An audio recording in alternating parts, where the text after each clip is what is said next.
السلام علیکم ورحمۃ اللہ وبرکاتہ ناظرین کے میں اہم بیان کے ساتھ آپ لوگوں کے ساتھ حاضر ہوا ہوں. اس بیان کو مکمل سنیے گا. ناظرین کرام، حضرت مولانا راشد آدمی دامت برکاتہ العالیہ اپنے بیان میں کیا فرما رہے ہیں، بیان کو مکمل سنیے اور پسند آئے تو ضرور شیئر کیجیے. پہلے بیان کو مکمل سنیے. دارالعلوم دیوبند میں شیخ الحدیث تھے حضرت مولانا حسین احمد مدنی رحمۃ اللہ علیہ.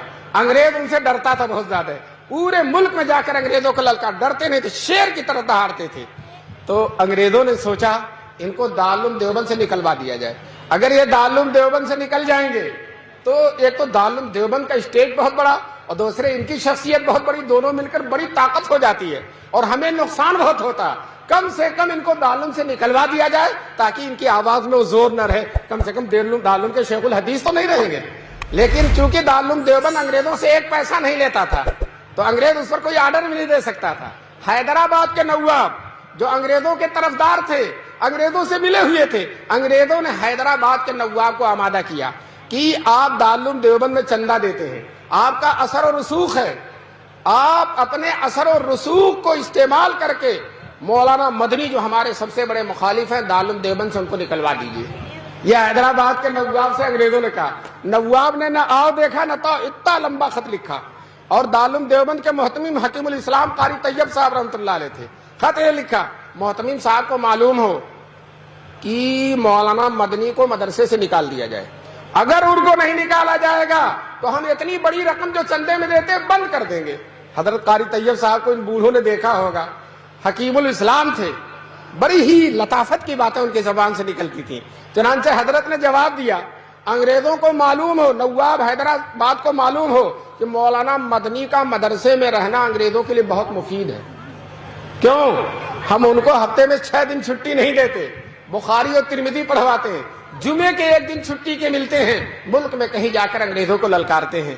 تو اگر ہم نے ان کو مدرسے سے نکال دیا تو ان کا پورا ہفتہ خالی ہو جائے گا. اور جب پورا ہفتہ خالی ہوگا تو 1 دن کے بجائے 7 دن ہفتے میں مخالفت کریں گے. اور جب 7 دن مخالفت کریں گے تو انگریز کو اگر 7 سال میں جانا تو 1 ہی سال میں جانا پڑ جائے گا. اس لیے انگریزوں کی بھی بھلائی اسی میں ہے کہ شیر کو پجڑے میں بند رکھا جائے اور مولانا کو مدرسے میں. یہ قاری طیب صاحب نے جواب لکھا. کچھ دنوں کے بعد شیخ الاسلام حضرت مدنی کو معلوم ہوا تو دفتر اہتمام میں تشریف لائے. حضرت قاری طیب صاحب سے کہا، قاری صاحب میرے بارے میں کیا خط آیا اور آپ نے کیا جواب دیا؟ تو قاری صاحب نے کہا، خط حیدرآباد کا خط اور اپنا جواب شیخ مدنی کے سامنے رکھ دیا. حضرت مدنی نے سنجیدگی سے، وقار و تمکنت سے مطالعہ کر کے کہا، محتمم صاحب دوسرا خط لکھیے اور یہ لکھیے کہ نواب صاحب آپ نے دھمکی دی ہے کہ آئندہ چندہ بند کر دیں گے. ہم آپ سے کہتے ہیں کہ اب تک سال سے جتنا چندہ دیا آپ نے، سارے چندے کی فہرست بھیج دیجئے، آپ کی ساری رقم واپس کر دی جائے گی. آئندہ دینا تو دور کی بات ہے، آپ کی ساری رقم واپس کر دی جائے گی. آپ سمجھتے ہیں مدرسہ آپ کے چندے سے چلتا؟ مدرسہ اللہ کی امانت ہے اور اللہ اس کو چلانے والے. علماء نے لکھا ہے کہ حضرت قاری صاحب کا جواب حکیمانہ تھا اور شیخ الاسلام کا جواب مجاہدانہ تھا.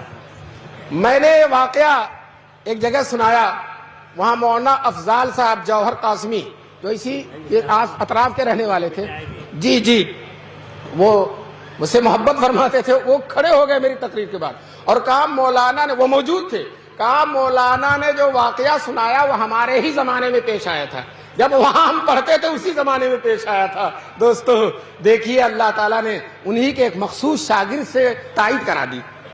تو ناظرین کرام، آپ لوگوں نے بیان کو مکمل سنا اور سننے کے بعد ہمیں امید ہے انشاءاللہ آپ عمل کریں گے اور بات آپ کو ضرور پسند آئی ہوگی. تو آپ کی کیا رائے ہے؟ اپنی رائے ضرور پیش کریں. اس ویڈیو کو اتنا شیئر کریں تاکہ لوگوں کو پتہ چلے کہ علماء دیوبند کا کردار اور عمل کس طریقے سے رہا ہے. تو ناظرین کرام، ہمارے چینل پہ نہیں ہے، ہمارے چینل کو سبسکرائب کریں، اس ویڈیو کو شیئر کریں. السلام علیکم ورحمۃ اللہ.